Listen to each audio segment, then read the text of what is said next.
Nakaka-11.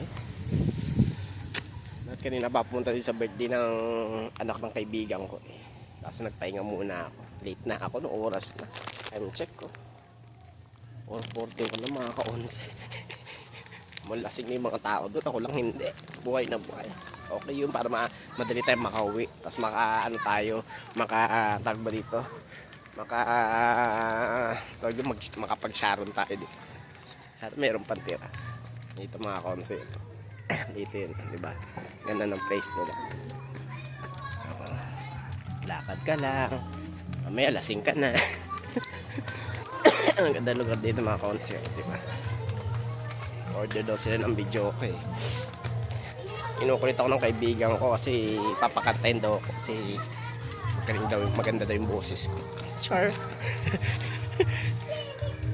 Feeling maganda pala mga ka-11. Yung mga bata sila, diba? Ganda dito. Kaya pag lasing ka dito, kung masarap papakalasing, maglalasing kasi makahulog ka dito sa creek. Yan. Ito. Tingnan mo naman mga ka-11, diba? Mahulog ko dyan. Diba mga ka-11? Dito na yung kaibigan ko. Ayan o. Fresh pa ako. Yan ganyan. O sige, sabihin mo na rin. O diba? Busy pa. Hinintay talaga ako ng kaibigan ko dito eh. Kasi ako yung last finale na magiinom eh. Diba mga ka-11? Bye-bye!